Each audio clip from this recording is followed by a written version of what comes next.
자, 또 들어왔어요. 자, 이번에는 경제론 첫 번째 수요와 공급의 변화 요인. 자, 일단 제가 우리 수요와 공급 변화와 관련된 우리 요령을 제가 하나 유튜브로 찍어서 올려놨어요. 그거 반드시 보셔야 된다. 이유는 뭐냐? 우리 시험은 무엇을 물어보든지 이게 논점이에요. 수요가 느냐 주냐, 공급이 느냐 주냐, 요것만 찾아주면 어떤 식으로든지 문제가 풀리더라, 이런 거야. 그래서 빠르게 한번 해보죠. 핵 가족화는 가구가 분리되는 거예요. 그러니까 가구 수가 늘어나는 거겠죠. 그러니까 둘 다 수요의 증가 요인이죠. 그다음에 공법상 규제가 강화됐어요. No thank you. 수요 감소. 부동산에 대한 중과세 수요 감소 요인이죠. 그다음에 고금리, 금리가 올라갑니다. No thank you. 수요 감소. 주가가 상승합니다. 주의. 주가가 상승하면 주식시장으로 돈이 유입되는 거예요. 그래서 주택시장으로는 돈이 적게 들어오는 거죠. 그러니까 주가의 상승은 주택시장의 수요를 감소시키는 요인입니다. 그다음에 4번. 일반적으로 융자 비율이 증가합니다. 즉 대출 금액이 늘어나는 거죠. 융자 비율의 다른 표현은 대부 비율, 차입 비율 이런 거죠. LTV를 의미해요. 자, 대출 금액이 증가하면 땡큐 수요 증가. 그 다음에 대출 금리가 하락하면 땡큐 수요 증가. 수요 감소한다고 했으니까 너가 틀렸네요. 그 다음에 아파트 가격 상승이 기대됩니다. 아파트 가격이 오를 것 같습니다. 그러면 오르기 전인 지금 부동산을 사야죠. 그래서 지금 아파트의 수요는 늘어난다. 이렇게 해석해 줘야죠. 자, 아파트 가격 하락이 예상됩니다. 그러면 가격이 떨어진 이후에 사야 될 거 아니에요. 그러니까 지금 사면 안 되죠. 지금 소비는 줄여야죠. 수요 감소. 근데 수요 감소는 수요 곡선의 좌측 이동으로 표현되는 거죠. 수요 곡선을 좌측으로 이동시킨다. 오른지문. 대출 금리가 하락합니다. 땡큐 수요 증가. 즉 수요 곡선은 우측으로 이동되는 거죠. 아파트 선호도가 감소. 선호도가 감소합니다. 수요 감소. 수요가 감소하면 수요 곡선은 왼쪽으로 이동하겠죠. 자, 정상제는 소득과 수요가 따라서 바뀌는 비례관계죠. 소득이 늘면 정상제 수요는 느는 거죠. 근데 열등제는 소득과 수요가 반대로 작동을 하죠. 소득이 감소한다고 했으니까 반대로 수요는 늘어야 되죠. X죠, X. 늘어야죠. 늘어야. 자, 대체주택의 가격, 대체보완주택의 가격. 그럼 이것도 제가 요령으로 대체주택의 가격이 나오면 풀고 대체주택의 수요라는 말이 나오면 다음 기회에 다음 기회로 넘긴다 그랬어요. 통과. 자, 여기는 대체주택의 가격을 물어봤으니까 따라서 반대로 해결하면 되죠. 대체주택의 가격이 상승했으니까 따라서 수요 증가. 오른지문. 대체주택의 가격이 하락했습니다. 하락이니까 따라서 수요 감소. 여기는 제가 하락이라고 말한 것 같아요. 대체주택의 가격이 상승합니다. 그러면 따라서 수요 증가. 대체주택의 가격이 하락합니다. 따라서 수요 감소. 둘 다 옳은 지문이에요. 자, 13번, 14번이 주의하라고 했죠. 13번은 아파트의 수요고 14번은 똑같은 지문이지만 아파트의 가격 변화를 물었어요. 그러면 이것도 요령을 제가 반드시 보시라겠어. 이 문제의 논점은 수요의 증가 감소를 묻는 것이지 가격의 변화를 묻는 게 아니에요. 수요의 증가 감소가 결정이 되면 가격은 네 가지 규칙으로 자연스럽게 해결되는 거니까. 자, 그래서 해결을 이렇게 하죠. 대체 관계에 있는 빌라의 가격이 상승했습니다. 그러면 따라서 수요 증가예요. 그 다음에 14번. 빌라의 대체 관계에 있는 빌라의 가격이 상승했습니다. 그럼 우리가 밝힐 건 뭐만 밝혀주면 돼요? 아파트의 수요는 따라서 증가합니다. 이것만 해주면 돼. 우리는 수요의 증가 감소만 따져주면 된다 이런 말이에요. 그런데 뒤를 봤더니 가격을 물어봤잖아요. 그럼 수요가 늘었으니까 가격은 상승하겠구나. 옳은 지문 이렇게 해결해주면 된다. 자, 보완주택의 가격이 나왔어요. 보완주택의 가격. 그럼 풀어야 될 문제죠. 보완주택의 수요라고 나오지 않았으니까. 자, 보완주택의 가격이 상승합니다. 그러면 반대로 수요는 감소해야죠. 틀렸죠. 보완주택의 가격이 상승하면 반대로 수요 감소죠. 보완주택의 가격 하락했습니다. 그러면 반대로 수요 증가. 그 다음에 17번과 18번 비교. 17번은 아파트 수요 변화를 묻고 있고 18번은 아파트 가격의 변화를 묻고 있어요. 출제자가 아파트 가격을 지문으로 출제하더라도 내 알 바 아니에요. 나는 뭐만 구별한다. 수요가 느냐 주냐만 구별하면 되는 거예요. 그리고 가격은 네 가지 규칙으로 따라가는 거고. 자, 보완관계에 있는 주택의 가격이 하락했습니다. 그럼 반대로 수요는 늘어나는 것이죠. 이렇게만 찾아주면 돼요. 보완관계에 있는 주택의 가격이 하락했습니다. 그러면 내가 구별해야 될 건 수요의 증가 감소만 따져주면 되죠. 반대로 수요가 증가하는 거죠. 그러니까 아파트 가격 변화를 물었네. 수요가 증가하니까 아파트 가격은 상승하겠죠. 둘 다 옳은 지문. 소득 수준이 늡니다. 정상제라면 수요 증가. 대체주택의 가격이 하락했어요. 그러면 아무 생각 없이 우리는 뭐만 해주면 돼. 따라서 수요 감소. 그러니까 모두 수요의 증가 요인입니다. 틀린 거죠. 대체주택의 가격이 상승합니다. 따라서 수요는 늘어야죠. X. 따라서 수요는 늘어야죠. 대체주택의 가격이 하락했습니다. 따라서 수요 감소. 보완주택의 가격이 상승했습니다. 보완은 반대로 수요 감소. 그러니까 모두 수요를 감소시킨다. 맞았죠. 자, 22, 23번. 아주 중요하다고 했어요. 일단 소득이라는 두 글자가 보입니다. 그러면 출제는 항상 열등제냐 정상제냐를 묻습니다. 소득의 두 글자가 나온다 그러면 정상제냐 열등제냐를 묻죠. 그 다음에 23번처럼 재화가 여러 개 나와요. A, B, C 이렇게 여러 개가 나오면 재화의 관계를 묻는 거죠. 재화의 관계. 자, 그러면 수치를 빼고 읽는 게 습관이 돼야 돼요. 자, 소득이 늘자 어떤 부동산의 수요, 소비가 늘었어요. 소득이 늘자 소비가 따라서 늘었구만. 얘는 열등제가 아니라 정상제죠. 그 다음에 23번은 재화가 여러 개 나오면 재화의 관계를 묻는데 중요한 건 인과관계를 찾아낼 수 있어야 돼. 인과관계. 자, 23번의 문제는 항상 원인이 A 부동산 가격이 상승했다. 이게 원인이에요. 이게. 그리고 이거에 의해서 두 가지 사건이 만들어지는 거예요. B의 수요는 늘고 C의 수요는 감소했다. 이렇게 되는 거죠. 그러니까 A 부동산 가격이 상승할 때 B의 수요는 따라서 증가했잖아요. 그러니까 B는 대체 관계예요. 그 다음에 A 가격이 상승할 때 C의 수요는 반대로 감소했잖아요. 그러니까 C는 보완 관계예요. 그래서 23번도 틀린 거죠. 틀린 거죠. 22, 23 자주 나옵니다. 그 다음에 주택 건설 토지 가격이 상승. 일단 요놈이 보여야 됩니다. 건설이 나오면 공급에 대한 내용이에요.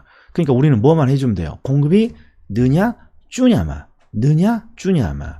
그래서 건설용 토지 가격이 상승했습니다. 이 노땡큐잖아요. 그러니까 공급은 감소된다. 옳은 지문. 노동자 임금이나 시멘트 가격과 같은 생산 요소 가격이 하락했어요. 일단 건설업자 입장에 땡큐죠. 그러니까 공급 증가. 자, 26, 27번도 똑같은 거예요. 자, 26번은 주택의 공급이 증가한다. 27번은 가격의 변화를 물었어요. 그럼 혼동하지 말고 우리가 해야 될 내용은 항상 공급이 느냐 주냐, 공급이 느냐 주냐 이것만 해주면 된다고. 그러니까 노동자 임금이 상승했어요. 노 땡큐. 건설업자는 노 땡큐. 공급 감소. 노동자 임금이 상승했습니다. 그러면 건설업자는 노 땡큐죠. 그러니까 공급 감소. 이렇게만 결정해 주면 돼요. 근데 가격을 물어봤네. 공급이 감소하니까 가격은 상승하겠죠. 그러니까 요 놈은 틀리고 요 놈은 옳은 거죠. 26번은 공급 감소. 그 다음에 28번을 봐요. 건축 허가 요건이 강화됩니다. 그러면 허가 요건이 강화돼? 노 땡큐잖아요. 그러니까 아파트 공급은 감소하는 거예요. 여기까지만 우리는 하는 거예요. 여기까지만. 그런데 아파트 가격이 어떻게 될 것이니? 네 가지 규칙으로 공급이 감소한다고 했으니까 가격은 상승하겠군요. 옳은 질문. 자, 29번은 대체라는 말이 있으니까 이게 대체관계, 보완관계라는 문제라고 생각하면 오류라 그랬어요. 대체가 나왔다고 무조건 보완은 아니란 말. 대체관계, 보완관계 문제가 아니란 말이에요. 자, 얘는 이렇게 돼 있어요. 대체관계에 있는 인근 주거지역에 쓰레기 소각장이 설치되면, 자, 당의 주거지역. 당의 주거지역을 제가 내가 사는 나의 보금자리라고 하죠. 내가 사는 지역. 자, 나는 당의 주거지역에 사는데 나의 주거지역과 대체될 수 있는 인근 주거지역에 쓰레기 소각장이 설치됐대요. 그러면 나는 어떻게 해야 돼요? 다행이구나. 우리 동네에는 쓰레기 소각장이 안 들어왔으니까. 그러니까 우리 동네로 아파트의 수요가 늘면서 아파트의 임대료는 상승되겠군요. 옳은 지문이에요. 옳은 지문. 옳은 지문. 자, 균형을 변화시키는 네 가지 규칙. 문제는 이것도 제목으로 암기하셔야 돼요. 제목을. 우리 출제자들은 일단 수요의 증가 감소, 공급의 증가 감소를 물으라 하고, 수요의 증가 감소, 공급의 증가 감소가 결정이 되면 그거에 따라서 가격과 거래량이 바뀌는 거예요.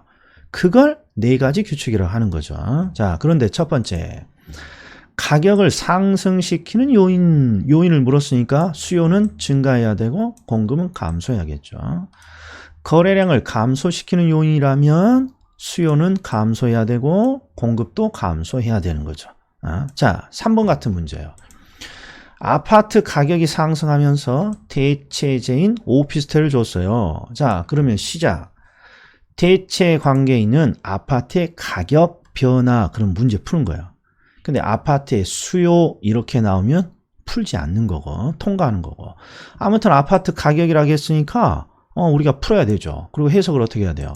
아파트 가격이 상승했다면 오피스텔에 뭘 우리가 찾아줘야죠? 가격이 아니요. 아파트 가격이 상승하면 오피스텔의 수요는 따라서 늘어나는 거죠. 이것만 해주면 된다 이런 말이에요. 이것만. 그럼 수요가 증가라고 결정이 됐으니까 오피스텔의 가격은 상승한다. 이렇게 네 가지 규칙으로 나와야죠. 그래서 너는 틀린 거죠. 틀린 거. 이게 FM이에요. 아파트 가격이 상승하면 대체 관계에 있는 오피스텔은 따라서 수요가 늘어요. 이게 결정이 됐죠. 그러면 수요가 느니까 네 가지 규칙에 의해서 가격은 상승한다. 이렇게 나와야죠. 그런데 이 3번 문제는 아주 유용한 팁이 있다고 그랬어요. 아파트와 오피스텔이 대체 관계라면 유사한 물건이니까 가격도 비슷해져야 됩니다. 이게 대체 원칙. 가격 감정평가의 대체 원칙이잖아요. 그러니까 유사한 물건에서는 가격이 비슷해져야죠. 아파트의 가격이 올라? 그러면 비슷한 오피스텔 가격은 올라야 돼. 콜라의 가격이 올라가면 사이다의 가격도 올라가는 거고, 신라면의 가격이 올라가면 진라면의 가격도 올라가는 거예요. 비슷한 제하니까. 그래서 일단 틀렸다. 이렇게 해도 되는 거죠. 공급이 불변이고 수요가 감소합니다. 그러면 수요만 감소했다는 거예요. 그러니까 가격은 하락해야죠. 틀렸네요. 거래량은 감소하고. 자, 건축 원자재 가격이 하락했습니다. 그러면 이 질문 안 돼요. 우리는 뭐만 해주면 된다. 건축이니까 공급의 증가, 감소만 따져주면 됩니다.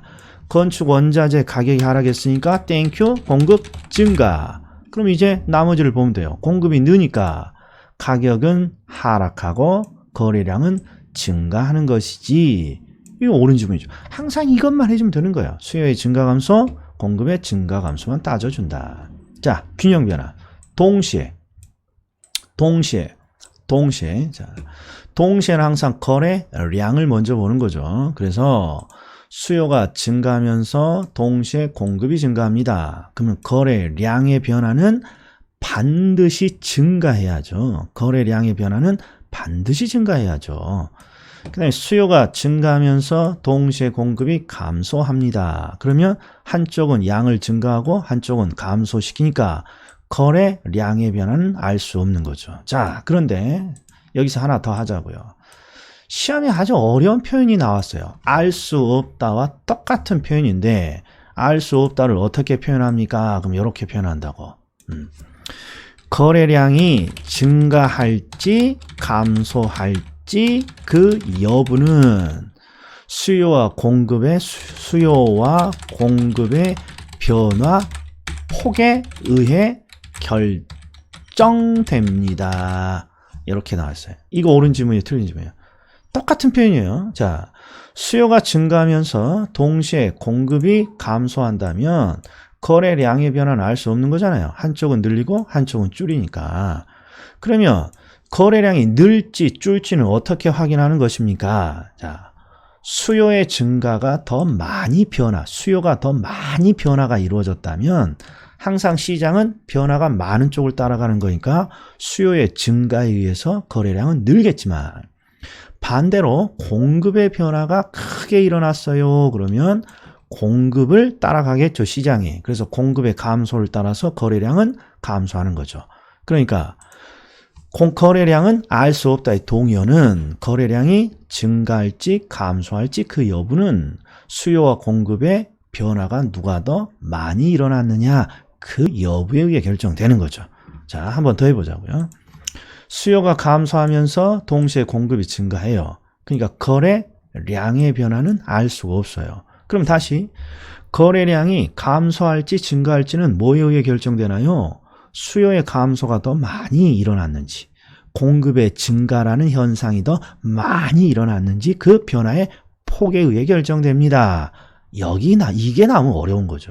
그 다음에 9번 수요가 감소하면서 동시에 공급이 감소합니다. 그러면 거래량은 반드시 감소하는 거죠. 근데 가격을 물어봤잖아요. 수요가 감소하면 가격은 하락하고 공급이 감소하면 가격은 상승하는 것이니까 요 자체로는 가격의 변화는 알 수 없습니다. 이렇게 되는 거예요. 자, 그럼 똑같아요. 가격이 오를지 떨어질지는 뭐에 의해 결정됩니까? 누가 더 많이 변화가 이루어졌는지 그걸로 결정되는 거죠. 수요의 변화가 크면 수요 감소를 따라서 가격은 하락하는 것이지만 공급의 변화가 크면 공급의 감소를 따라서 가격은 올라가겠죠.